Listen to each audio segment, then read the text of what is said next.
This is the continuing story of Alexander of Macedon. He marched across the world more than 2,300 years ago, and his name still shapes the history we remember today. It is the year 326 BC. 8 years have passed since he left Greece. His army has marched more than 4,000 miles across deserts, mountains, jungles and rivers. Of the great host that began this journey, around 40,000 men now remain. These are the survivors of the long road east. Behind them lie the great victories that carried them across the world.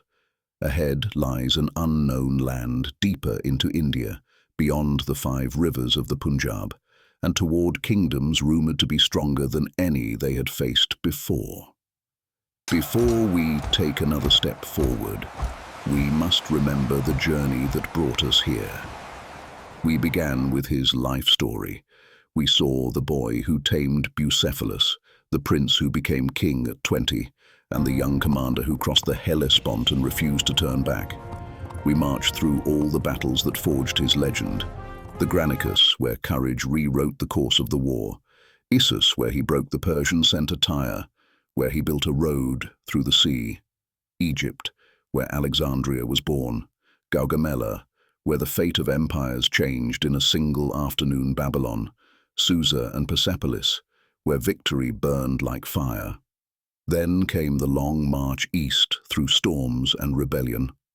We saw the Sogdian rock, where men climbed the impossible, and finally the Hydaspes, where Porus fought with unmatched strength, and Bucephalus fell for the last time. Every chapter of this journey is here on this channel, waiting for you. Do not skip these stories. They are the foundation of what comes next.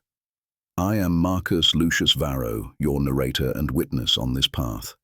I follow the words of Arrian, Ptolemy, Plutarch, Curtius Rufus, and Diodorus, the men who recorded these events. I do not invent his greatness, and I do not hide his faults. I tell his story as clearly as the ancient texts allow. Now let us return to India, to the next great river that stands before him. After the victory at Hydaspes, the army rested beneath the warm winds of the Punjab. Porus ruled again as an ally, but Alexander's eyes were fixed on the horizon. He was not marching toward Porus. He was marching beyond him, toward the next great river, the Hyphasis, known today as the Bees. Beyond that river lay the lands of the Nanda Empire. Their armies were feared even by their neighbors. Scouts and envoys brought back reports of incredible numbers. 200,000 infantry, 20,000 cavalry, 2,000 chariots, 3,000 elephants trained for war. These were not myths or exaggerations. These were the armies that guarded the lands beyond the Hyphasis. Even the veterans who had survived Issus, Tyre, Gaugamela, and Hydaspes fell silent when they heard these reports. Still, Alexander marched east. Hephaestion rode beside him. Craterus held the marching line. Coenus, Perdiccas, Seleucus, and Ptolemy supported him with absolute loyalty. These were the generals who had carried him across the world. But the march ahead became more difficult than any before. The heat thickened. Rain fell in sheets so heavy it erased the horizon. Storms tore through the camp. Armor rusted. Sickness crept through the ranks. Men walked like shadows under the trees. After weeks of hard marching, they reached the Hyphasis. The river was wide, deep and violent, swollen by monsoon rain. Its far bank was hidden behind a curtain of mist. Beyond that mist lay the road to the Nanda Empire, and a war unlike anything the Macedonians had ever faced. The soldiers stood on the riverbank and looked across the water in silence. These were the same men who had marched from Greece, crossed Persia, survived deserts and mountains, and fought elephants on the plains of India. But now, for the first time, many felt the same truth rising inside them. They had reached their limit. They were too far from home, too tired, too wounded, too few. Alexander called the army together. He stood before them at the water's edge and spoke with the fire that had carried them across the world. He reminded them of their victories, of their courage, of the empires they had broken. He told them that the world did not end here, and that they stood at the edge of greatness. He asked them not to abandon the dream they had carried for 8 long years. They respected him. Many loved him. But they said no. Coenus, loyal and honest, spoke the truth the others could not. He said, "We have marched with you across the world, but we cannot give more than life. Let us return home. Let us return home. We are the army that remains. Do not let the road consume us." Alexander returned to his tent. He would not speak. He would not eat.